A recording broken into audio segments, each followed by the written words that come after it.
One of the best things that Fire Emblem Three Houses has going for it right now, aside from the characters and the gameplay, has to be the music. The main theme for Fire Emblem Three Houses is not only an enjoyable song to listen to, but it is one that seems to connect to the story very closely. As seen with previous Fire Emblem songs, such as Ocean's Great Waves or Heritage of Arcadia, Fire Emblem songs typically tell the plot of the main story, as well as giving a very personal connection to the events going on. Now some may just dismiss the main theme as being generic anime music, but there is a lot more meaning behind these lyrics. Let's take a deeper look at the main theme for Fire Emblem Three Houses and explore the depth behind this song and the lyrics. Before being able to analyze lyrics of the song, it's very important to note just who is it that's singing. The singer is most likely Edelgard. This seems to be the case for a few reasons. First, Edelgard is the only female between the main three lords. Secondly, and much more importantly, is the title of the main theme.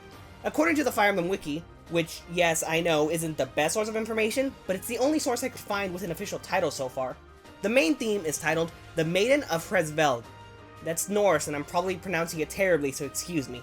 Hresvelgr, often angelicized as Hresvelg, is a giant from Norse mythology who can take the form of an eagle. Since Edelgard is the head of the Black Eagles, she's probably the Maiden of Hresvelg, as the title indicates. As for who she's singing to, that's presumably Byleth. Byleth is not only her teacher, but he's someone who she looks up to, as well as someone she has a personal connection with. With the singer of the main theme identified, the analysis of its lyrics can now begin. Reach for my hand, I'll soar away into the dawn. Oh, I wish I could stay. The first verse has a strong start to it. Edelgard is reaching out to Byleth, hence reach for my hand. The use of the word soar in I'll soar away has two meanings. First, soar is used to demonstrate how Edelgard wishes to escape from the current situation she finds herself in. Secondly, soar and flight are used to convey a feeling of happiness. Reaching out to Byleth has caused Edelgard's spirit and emotion to rise, or as she puts it, soar away. Dawn marks the beginning of the story, so by wishing to stay in the dawn, Edelgard wishes to stay in the beginning of the story, that being the day she spent in the Officers' Academy at Garrick Mach Monastery. Another, admittedly weaker interpretation is that the use of dawn refers to the end of the story rather than the beginning of it. The phrase darkest hour before the dawn is commonly used to mean things are often at their worst before they get better. Edelgard could see things at their worst right now, but with the help of her teacher Byleth, things will get better and they will thus soar into the dawn of a new day together.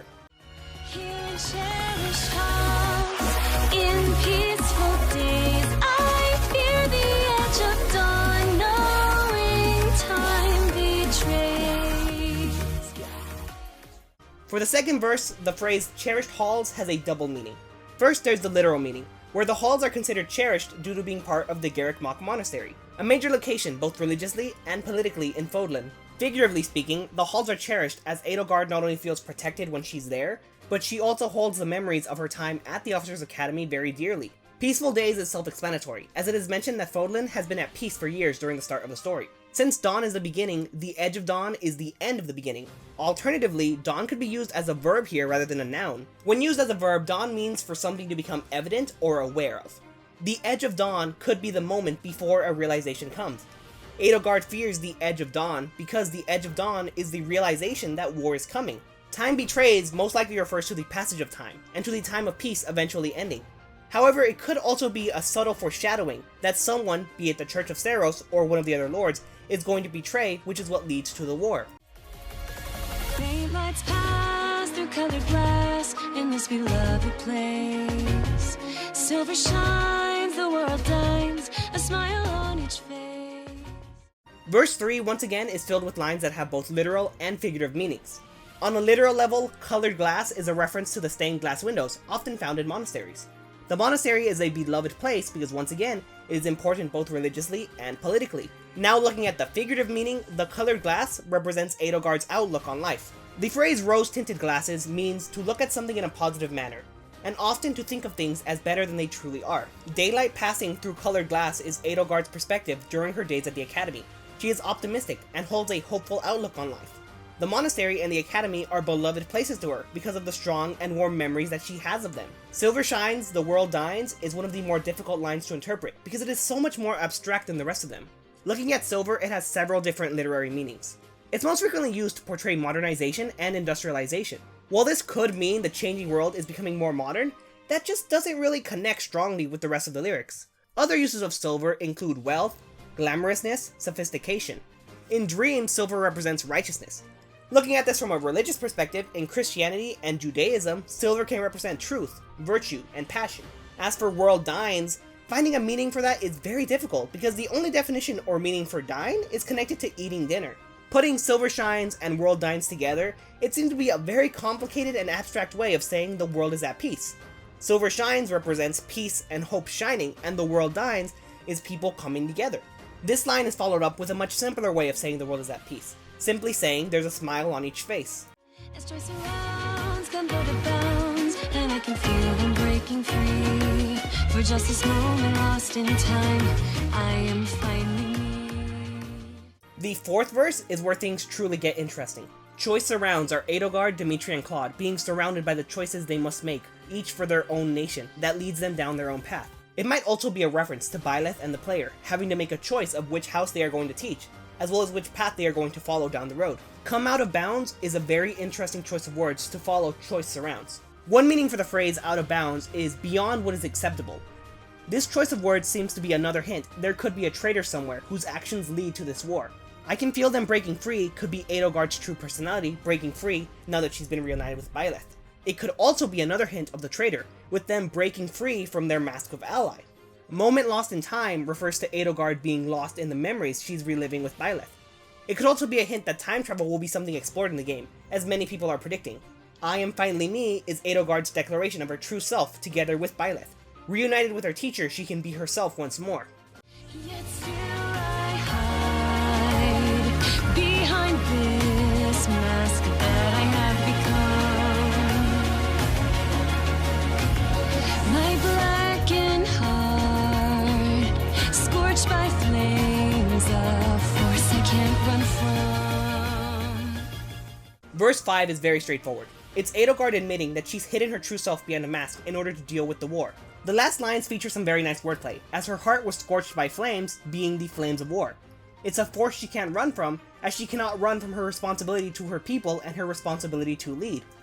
I look to you like a red rose, seeking the sun no matter where it goes. The penultimate verse once again is reaching out to Byleth.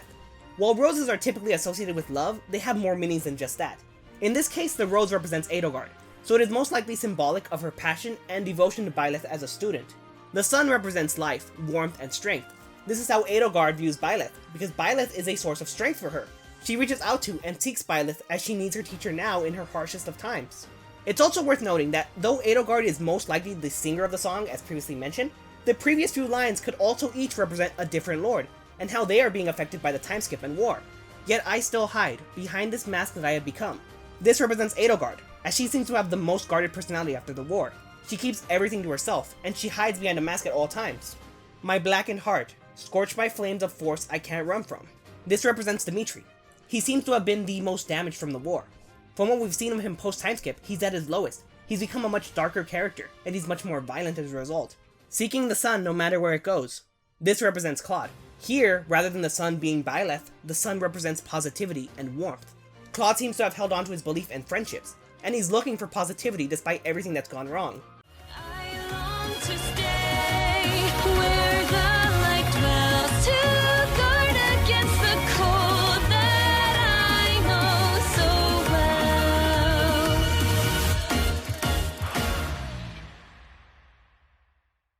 To finish off with the last verse, the song ends on a very bittersweet note. The light that Edelgard longs to stay with is both the light of Byleth and the light of her memories from the Officers' Academy.